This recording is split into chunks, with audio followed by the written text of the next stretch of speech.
Olá, amigas! Quanto tempo faz que eu não posto nada aqui no YouTube? Pra mim é muito mais fácil postar nas outras redes, que é TikTok e Instagram. Mas eu preciso vir aqui falar deste tema no YouTube também, porque eu tenho certeza que pode alcançar muitas mulheres que talvez eu não alcançaria no Instagram e no TikTok.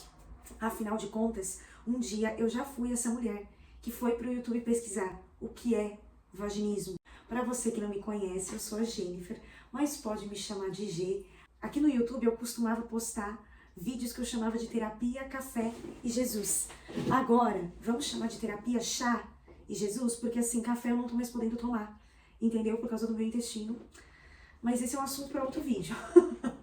Eu amo isso, eu amo tomar chazinho, tomar cafezinho junto com as minhas amigas para falar de saúde mental e de fé, porque hoje eu sou uma psicóloga que atendo mulheres cristãs. E hoje eu vim falar aqui sobre essa disfunção sexual chamada vaginismo, que é uma disfunção sexual que se caracteriza pela contração involuntária da musculatura pélvica, da musculatura vaginal, tornando a relação sexual muito dolorosa ou até impedindo essa penetração de acontecer. Por que que eu falo tanto disso?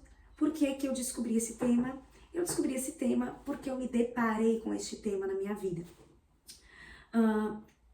Eu preciso dar o contexto para vocês. Eu sou uma filha de pastor, uma filha de crente que cresceu na igreja, que buscou fazer tudo certinho, tudo bonitinho, tudo como manda o figurino. Me casei virgem, nunca beijei na boca, a não ser no dia do meu casamento, porque eu fiz a corte. Eu entreguei o meu primeiro beijo no altar pro meu marido, o único homem que eu beijei na boca foi, vou mostrar pra vocês. Esse homem aqui, ó. Lindo, maravilhoso, dono do meu coração, dono do meu corpo, dono de tudo, entendeu? Não me arrependo desta decisão. Mas hoje considero que essa decisão também foi muito pautada num legalismo muito grande, numa religiosidade muito grande que eu carregava. Não estou dizendo que toda mulher que faz corte é religiosa ou legalista, eu tô falando da minha história. De um radicalismo muito grande, de um desejo muito grande de ser vista como santa, como pura, como a filha perfeita. Talvez isso defina. Enfim, tomei todas essas decisões e quando chega na data do meu casamento, dia 3 de março de 2020, vamos para nossa lua de mel, nos casamos e lá eu comecei a pensar no meu corpo. Tem alguma coisa estranha. Porque não tem fogo nenhum, o fogo que estava aqui no namoro não tá aqui. Foi ter a nossa relação, nossa primeira relação.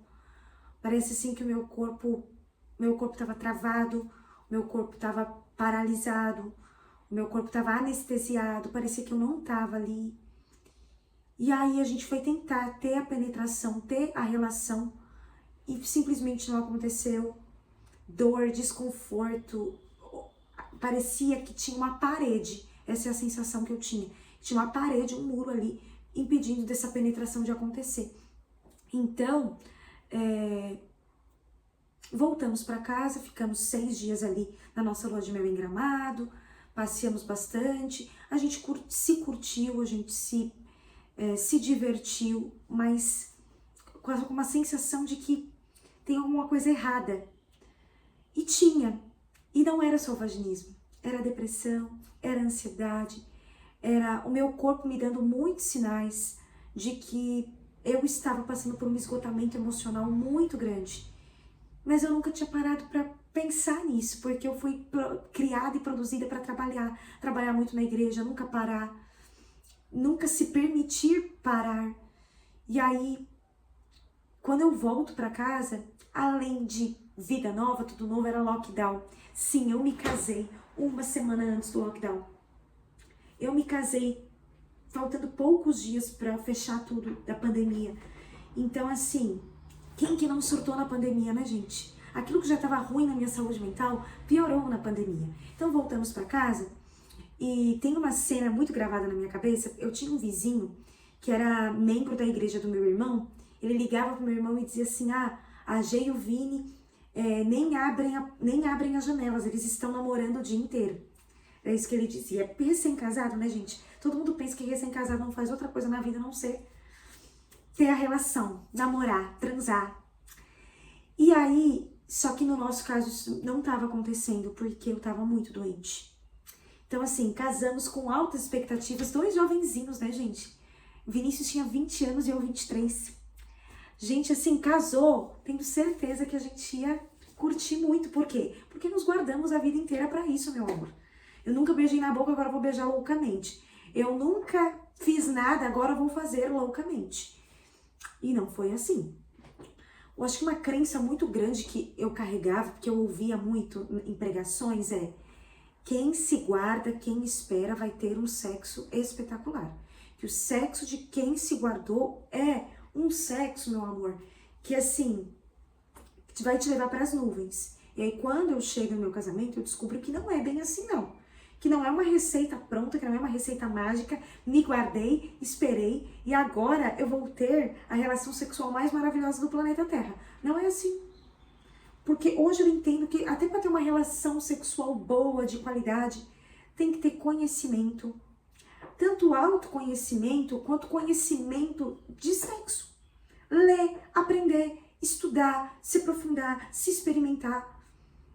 E esperar o tempo, porque nada como o tempo, minhas amigas. O tempo, e à medida que o tempo vai passando e a afinidade vai crescendo e a conexão vai crescendo, gente, isso que vai fazendo a magia acontecer. Enfim, meses se passam, a gente ainda sem ter uma relação sexual com penetração, a gente estava fazendo do jeito que dava, e a minha saúde mental só piorando.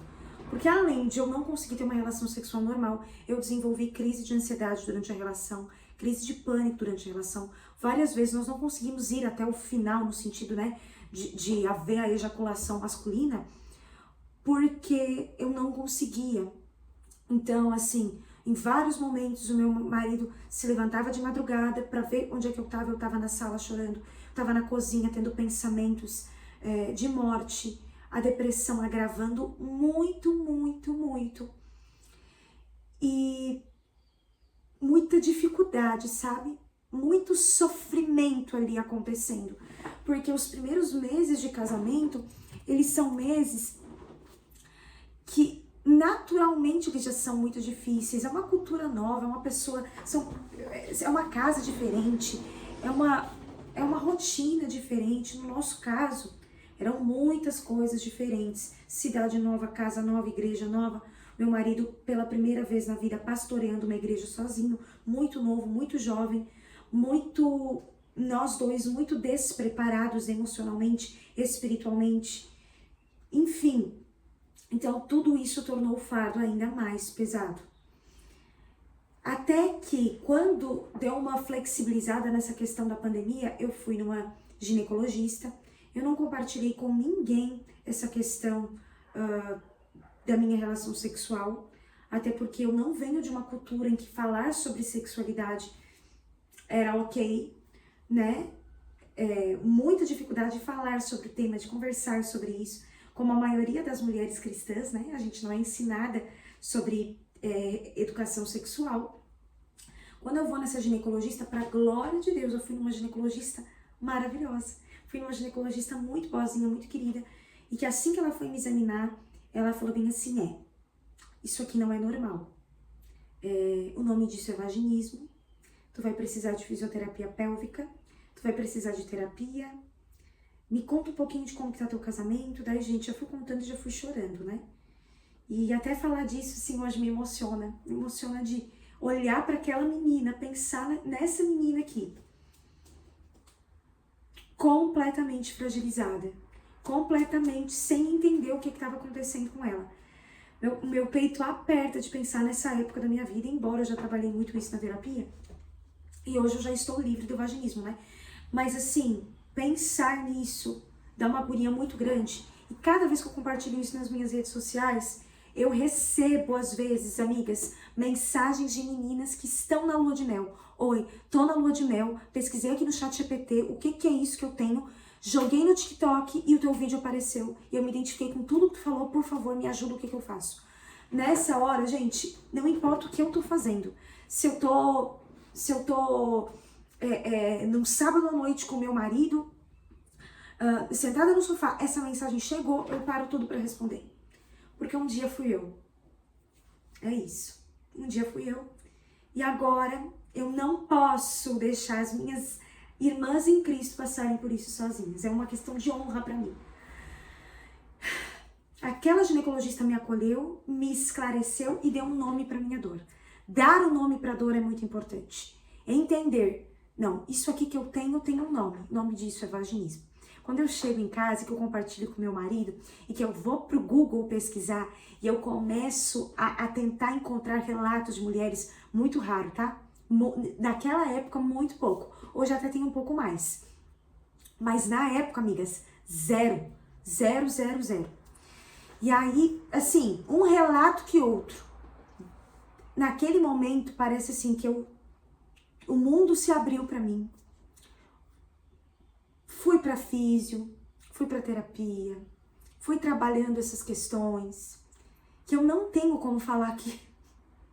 Eu não tenho como falar tudo pra vocês, por isso que eu estou escrevendo, inclusive, o meu e-book, que em breve sai aí, pra falar de todas as crenças, de todos os medos, de tudo que eu trabalhei na terapia até hoje, para que 4 anos depois que eu descobri o vaginismo, eu fosse 100% curada dele. 4 anos de tratamento. 4 anos de idas e vindas na terapia, idas e vindas na fisiopélvica, muitos cursos online, qualquer curso eu estava comprando. Gastei muito dinheiro, gastei, porque eu queria cura rápida. Mas a minha cura precisou passar por um processo. Um processo grande, um processo longo, um processo doloroso, porém maravilhoso. Porque ele revolucionou a minha vida. Depois que no ano passado, vai fazer um ano agora, que eu postei o meu vídeo sobre vaginismo no TikTok, a minha vida mudou completamente. Porque eu tinha acabado de me formar em psicologia e a minha agenda lotou de mulheres cristãs com vaginismo. E aí, parece que eu entendi tudo. Eu entendi porque que eu tinha que passar por tudo que eu passei. Eu entendi que de fato Deus tem um propósito para todas as nossas dores. E quando eu acolho essas mulheres via online, eu sou uma psicóloga que atendo mulheres do Brasil inteiro e ao redor do mundo, via online, mulheres que têm relatos parecidos com o meu e outras nem tanto, porque cada história é uma história incrível. Cada história é uma história. Existem questões que nós nos entrelaçamos ali, que nós nos identificamos, mas cada uma é única, cada uma vem de uma cultura familiar, cada uma carrega um jeito, carrega uma personalidade, carrega uma vivência.